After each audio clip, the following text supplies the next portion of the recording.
How's it going? Thanks for stopping by. Thanks for checking out this video. Got a Gransfors Bruks small forest axe.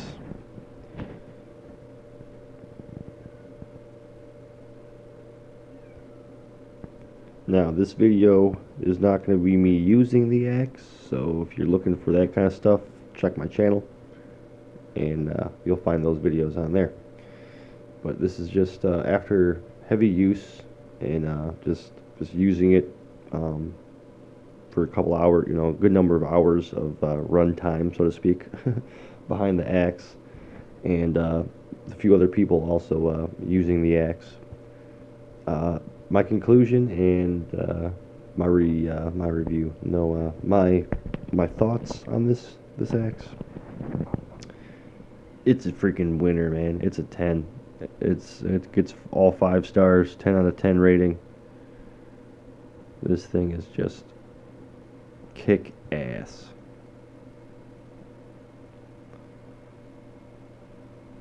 Hardwood is not what it's meant to be used for, just because of the blade profile, which I will show you shortly. But I have used this with some hardwoods, and I've used it with a lot of softwood, and it's middle of winter, so everything's frozen, which actually makes it easier to cut and split wood when it's frozen. The book that comes with the Gransfors Bruks axes, when you buy one, they come with a little axe book, and it will actually tell you a lot of information about that, especially speaking of the ice, whatnot. When it's freezing outside, it's actually easier to split wood. So, fun fact. But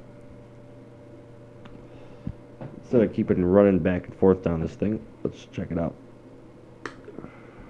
Now, when I say I use this heavily, I mean I've used it so much that I had to resharpen it. I'm gonna try to do this without cutting myself. I had to put another edge on the blade, or a new edge on the blade, because I just like I said, I used it on some hardwood, used it on some softwood. My buddy had a tree limb that came down off his one of a tree in his backyard. We cut that thing up into logs and split most of those logs with just this axe, and I'd say it was a 20-foot long piece of lumber. At its thickest point, probably like maybe a foot thick, maybe a foot and a half. But yeah, starting to get a little dirt on the handle or in the grains and whatnot, just from use. Gransfors Bruks, they actually put beeswax on it to kind of stop it from getting dirty super fast. But yeah, it's looking to happen. I put some linseed oil on this a few times. I'm probably gonna apply some more. But yeah. See if you can see that profile on there. Try to bring it. You gotta see where I laid my mark on there. Put my edging. It's not as uniform. I'm also using a diamond sharpener that I actually want to switch to a regular stone again. Nothing wrong with diamond sharpeners, except for I heard just a rumor or so that diamonds aren't really the best for sharpening metal. They're more for like a ceramic blade than steel and metal and whatnot. But yeah, had to resharpen it, so that's how much I use this. I had to put another profile on the blade and sharpen her up. And I took some sandpaper to the inside of this just recently now. Another reason why I need to do some more linseed oil. I was doing a little sanding.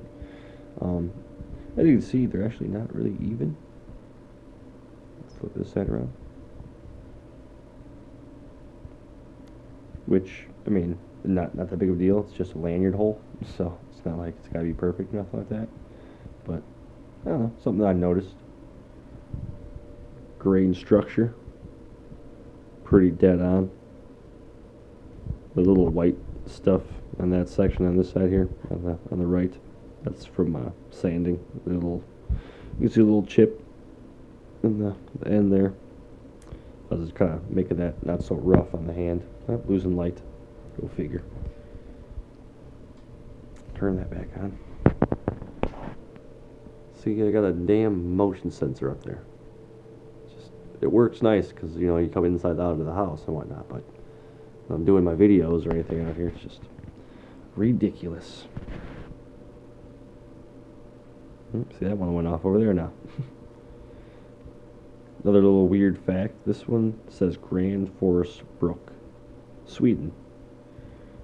And so does it say it right here, Gransfors Bruks, Sweden. You will find that's not how most of them are. Usually they say Gransfors Bruks with an S at the end of the Brooks there, but for some reason, I'm not sure if they're like older model, newer model, what the case is, but yeah, that's what mine says. And other people have Gransfors Bruks and Gransfors Bruks, so it's I don't know. I think it's more popular to get the Gransfors Bruks. However, it does not mean this is not a Gransfors Bruks. It just, for some reason, they decided to do that. Same with like some with the emblem too. It says GBA there. It's also got the GBA stamp along with the maker's mark. But yeah, I don't know. Did a lot of research just to make sure I didn't get ripped off.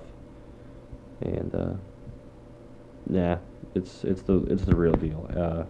Just how it performs, how it chops, how it cuts, how it splits. It's just, you know, it's a Gransfors Bruks, I guess you could say. And this is the first one I've ever owned, but it's just the videos I've seen, and then comparing my videos to those videos. It's just, yeah, she does the work. And after using it a lot, it's definitely worth the price. $130, easily I'd spend that again if I knew this is what I was getting. No problem. Wouldn't even think twice about it. But yeah, that's my thoughts on it. This thing is awesome. I highly recommend it.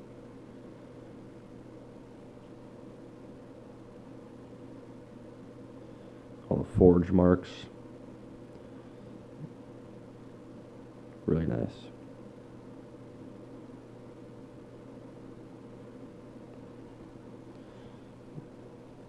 Bring the blade in there.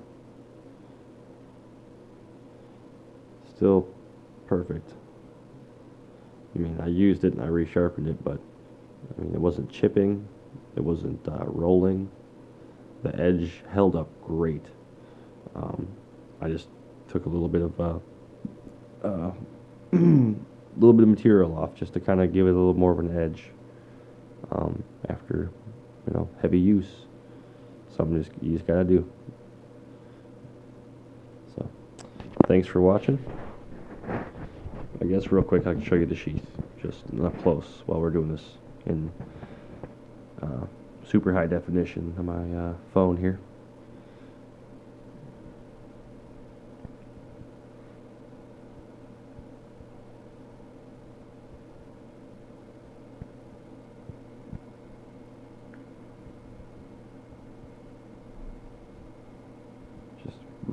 Really nice quality even in the sheath. Obviously, I think when mine got shipped, it got damaged a little bit. It got moved around. But